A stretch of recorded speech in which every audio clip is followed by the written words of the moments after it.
So hey, I'm back. It's 10:56 p.m. Hold up. I'm turning off the light to save the storage space on my phone. So this video I'm going to talk about my past mental health system experiences and try to get it done in about 20 minutes to talk about, well, first of all, I remember Dr. Champa Chakraborty was our psychiatrist when we were started to be like 4 or 5 years old, seeing a psychiatrist. I think I remember as early as 4, but could have been 5. But really, I think I was 4. But I think um I started. I think I was in first grade when they put us in special ed. And they had this lady named Miss Beatrice Fine, my senior year in high school. She told me, I mean, she was that lady doing respite, and she was the one who said that a lot of foster care kids come there to foster care being normal, and that if you label a child mentally ill and force them to see a psychiatrist and take medicine, then the foster parents get bigger bonuses for that. That they get more bonuses. Now tell me that ain't a fraud. And a lot of times, I really think that the foster care system, they drug you up so you so you I mean drug you up and lobotomize you so you won't question anything or know too much. I mean, I was 4 years old being condemned, 4, 5, and 6 years old, even up at 12 years old, being condemned for asking so many quote unquote silly questions. Oh, what I told you about asking me all them silly questions. What I told you about asking all them stupid questions. So I don't remember what medicines I took, but y'all know about the story about me being 5 years old and taking an overdose of my brother, Sean, my biological brother Sean's medication, and I took an overdose of Sean's medication, thinking it tasted sweet like candy, and those perps are using the directed energy weapons to vibrate my booty hole. I don't mean to sound graphic, but that's what they're doing right now. Damn, they attacking my whole body tonight. Sorry about that. But anyway, back to they're trying to remotely and electronically sodomize me. With the directed energy weapons. So and the perps, y'all, this is not funny. So anyway, I took an overdose of my brother Sean's medication, and they already said we had health problems, like me having 2 strokes out when I was 5, a heart murmur when I was 2, a bad ear infection or something at 2 years old, and a lot of different. I mean, all those childhood surgeries, scarlet fever and strep throat at 7 years old. That's why I got Tourette's and OCD now. And there's this medical condition or something called PANDAS, PANDAS, that has something to do with if you have strep throat by the time you're 7, and then you end up with disorders like OCD and Tourette's and stuff. I fit the typical profile. So, Dr. Champa Chakraborty was our psychiatrist from the time, I guess, 4 years old all the way until we graduated from high school. And she never put us in a mental institution, but she used to make, her and the foster mom used to make those threats about me, but I don't know about my twin sister. And um and so I started taking like sweet tablets, I guess from 6 to 7 years old, and then by the time I was 8, they forced us to take capsules that it was hard to swallow, and I used to try to run away from them because I hate it was miserable and torture to swallow capsules. And I think I remember it was a brown and yellow pill that was a capsule, and I don't even remember some of those medications, but but so then I remember, like, speaking of psychiatric medications, before I realized CCHR in Los Angeles in 2012, I went over to that psychiatry, the industry of death museum. And while the Scientology people, CCHR, they're speaking the truth about the psychiatric industry, but then I realized they kept lying to me and saying that CCHR was not connected with Scientology, and I had to find out that they were. And I kept asking them questions, and they were even perping me and treating me and gaslighting me and treating me a certain way. But I mean, I call myself loving that museum so much that they were sick and tired of me going over there all the time. But they used to give me free DVDs, and you can also see the DVD. But then again, I don't want y'all to be indoctrinated by any Scientology cult stuff, but dang, they speak the truth on exposing psychiatry, but then they don't expose themselves. So I used to collect their DVDs, but when I found out they were a cult, I threw away all their I got rid of all their media and everything. Plus, they treated me like they didn't want me around, like they didn't accept me. I guess maybe they got annoyed with me asking so many questions and trying to figure them out and stuff. So they even spoke in their museum about mind control and MK Ultra experiments and eugenics and stuff like that. But then they didn't realize that Dianetics is supposedly more of a more destructive form of mind control than psychiatry. And then Anonymous exposes CCHR or something. So I'm not sure about all that. But then Anonymous has things to be exposed about too. And then ACLU has crooked things to be exposed about too. So they're like all control opposition fronts. Just like Shayla Avance and Targeted Justice. Surveillance survivors.org and Targeted Justice website and a few other of these so-called targeted individual websites. They're controlled opposition fronts by the popular fakes. So anyway, the Targeted Justice website, yeah, they're popular fakes. Also, I heard they're a CIA front. But anyway, so CCHR and Scientology, they are anti-psychiatry front. So I quit dealing with them. I just went, researched the Christian aspect of the biblical and Christian aspect of anti-psychiatry. If you Google search, or maybe I can put it in the description, but I talked about this before about how psychiatrists, they're trying to give me heartburn. Psychiatrists call Jesus a paranoid schizophrenic. And there's a such thing as secular humanism. Psychiatry wants to replace God. So anyway,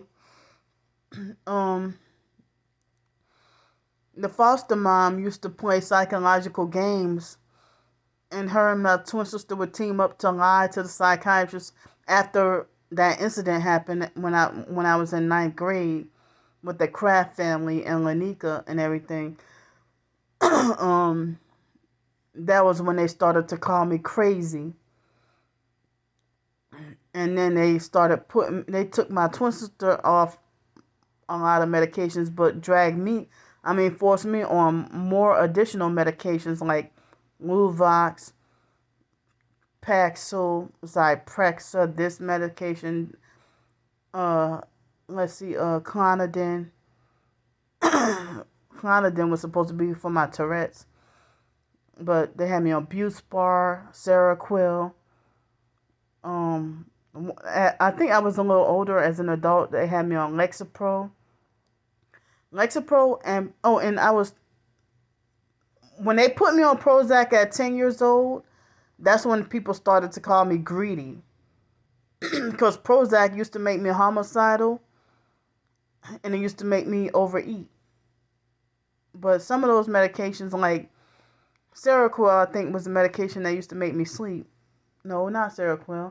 But then by the time I was in college, I was in taking trazodone, and it used to have me sleep 15 hours a day.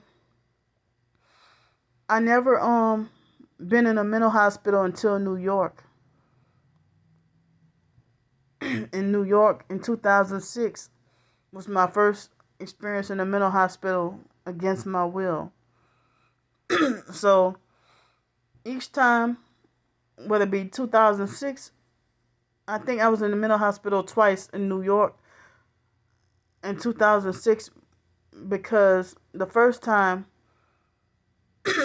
this white lady in New York named Diane Frey at that homeless shelter, she set me up by putting I think it was a razor blade she put on my bed, and then lied and said that I put it there. And then they put me in handcuffs and hauled me away, and lied and said that they hauled me away to the mental hospital against my will. So I was being gang stalked even then. But then Miss Diane Frey got beat up when she finally got her housing or whatever. She might have tried to set another person up,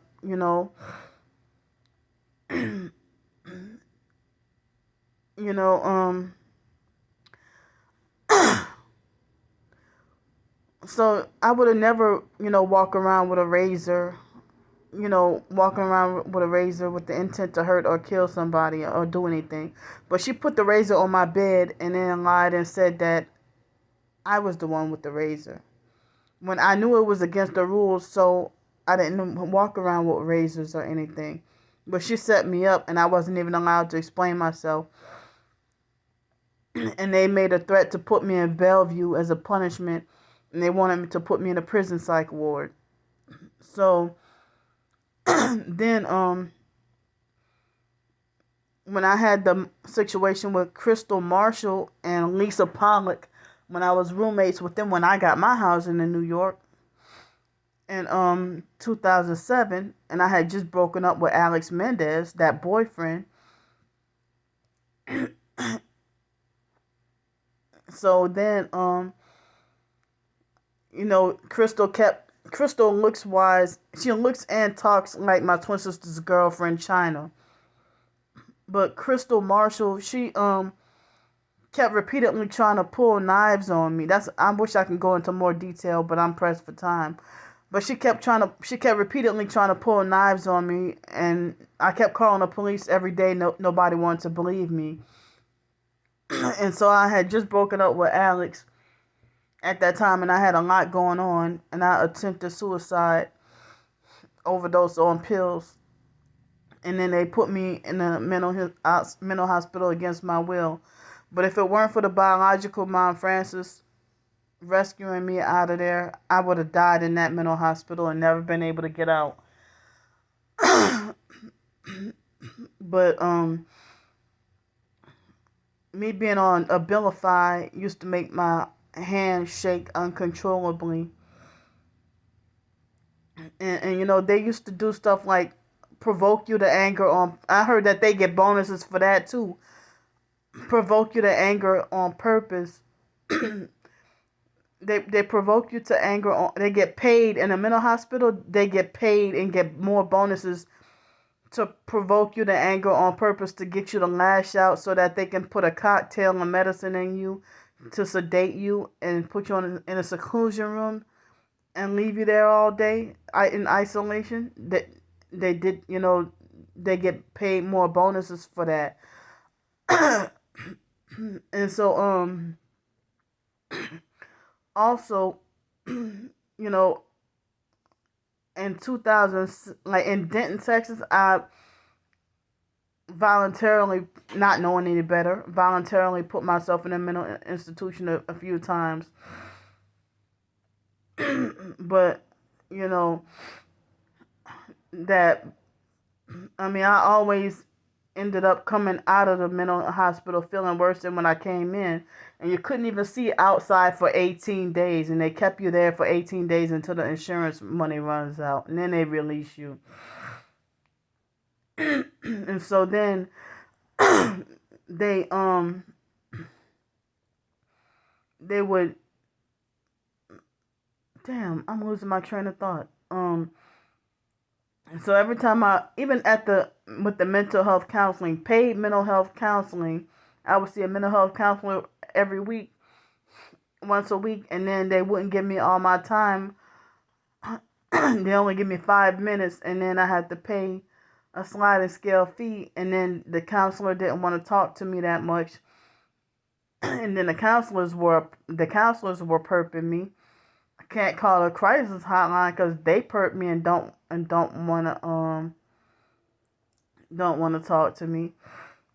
And so I come out of the counselor's office feeling, or the dealing with mental health clinic, come out feeling worse than when you went in. Like they're adding to more problems and blaming you for all your problems. And then I end up with the psych meds, like even after not taking them no more, still, sometimes dealing with the akathisia and the leg shaking uncontrollably, or having certain side effects of medication that's still present years after not taking the medicine anymore. So it looks like it's going to take me longer than 20 minutes to talk about this. But every time I ended up in a mental hospital, even if I didn't go in feeling suicidal, if I went in for another reason, voluntarily or involuntarily, I always come out of the hospital attempting suicide again.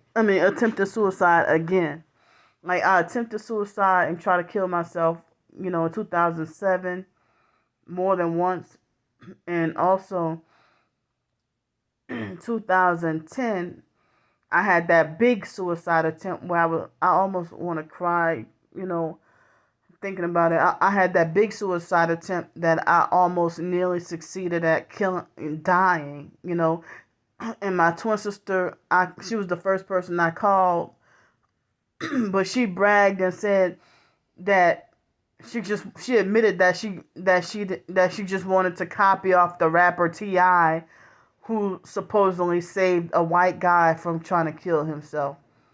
And she said, "Oh, I didn't do this because I cared about you, or I just wanted to copy off the rapper." And I'm like, damn, I had already took the overdose of pills, and I had to deal with the police officers, the same police officers that I dealt with before. They one of them was laughing at me, and then they were snooping around and snooping around my belongings and laughing while I was going in and out of consciousness. And then one police officer was nice and gently tapped me, while the other police officer, when I would go out of consciousness, he would angrily twist his knuckles in my chest, in my heart, in my chest, with vicious hate, anger, mad at me. And, they treated me like a criminal.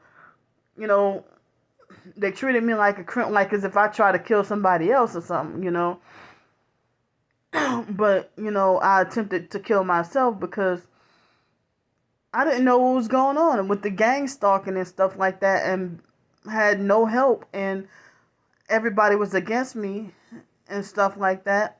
And then after the suicide attempt, and I didn't remember vomiting, and then the biological gay brother Mark Prey preyed on me, being in a weak, vulnerable state of mind, and took advantage of my money, and used me out of money. And then he lied on me and said that I'm notorious for trying to get attention. So I had an outburst and got frustrated. And then they waited till long after I calmed down, like 2 hours after I calmed down or something. And then 6 men rough handled me, police brutality style, and rough handled me and beat me up and put bruises on me and caused a contusion on my right wrist and perping the fuck out of me and tickle torturing my feet on purpose. And then when I kicked them with automatic reflex, they would rough handle me again. 6 football player sized men rough handle me. I didn't need 6 football player sized men, to try to rough handle me and stuff like that. So I think that when I was on Wellbutrin in 2007, that was making me suicidal. And then in 2010, Cymbalta was making me suicidal. And so 2011 was the last time I was in a mental hospital. And I wish I could talk some more, but here's like just some little example of an overview of my psychiatric life. And, I told y'all that the Abilify medication used to make me have the urges to want to jump off balconies and drink bleach, but I never did either. So, I'm just, wanting people to be more aware of how bad and dangerous, it's like when a family member say, you sick, you crazy, you need help. They use psychiatry as a narcissistic Masonic family members who trying to get you sacrificed and killed so they can get money. They're trying to they're trying to use psychiatry as a weapon against you to think that they can try to punish you and keep you in line. It's not for any healing and they won't say, they just lie to look good in the eyes of the public. Trying to say, I just want Candy to get better, or I just want Sean to get better, or I just want, I just want, I just want John to get better, or I just want Mary to get better. When basically they use it, they wait till they get mad at you and you get into an argument. And then if you have an emotional meltdown or if you cry, a narcissistic abuser will yell at you and say, get up, get up, get up. Look at you trying to get attention when you're not trying to. So they treat you so horribly in the name of psychiatry. And black folks get it the worst because when it's white people, they use psychiatry as more of a quote unquote medical healing for the rich white folks. But black people, they use psychiatry to destroy their own kind and tear you down. Drapetomania is the name of a runaway slave. A mental illness for a runaway slave back then. And you see people who try to break free from this, the New World Order system, or people who they end up, quote unquote, mental patients, targeted individuals being gang stalked, tortured with the direct energy weapons. They want to lie and say we're schizophrenic and crazy and delusional and have psychosis and everything like that. Or they lie and say we're the narcissists who think we're special and want attention and all that. And they want to say that we play the victim. Y'all just don't understand. Y'all just don't get it. And what can I do to get people to believe me? This is no game at all. This is not funny. Our lives are on the line. Look up EUGENICS. Look up eugenics in the New World Order. Because it's coming to you next. They're coming for all of us. And I'm not worshiping a fake toxic pill as a damn golden calf. I'm I'm glad to be liberated and set free and want to serve my Lord and Savior Jesus Christ. I would rather put my faith in him for comfort and support than a pill that's gonna just numb, like a pill being just a band-aid, and it's no real healing in psychiatry. It's not. No real healing at all. So, um, here y'all can see my ugly, crazy face. So, let me stop running off at the mouth. I don't know how much storage space I have, but I'm glad to get to vent and give y'all an idea of my personal. I wish this is one of those videos. I wish it could have been one of my 3-hour long videos on my laptop that I could have talked more in detail about my psychiatry and mental health experiences. So if people really wanted you to get better, they would not weaponize psychiatry and try to use it for control and punishment. You don't use other aspects of health for control and punishment.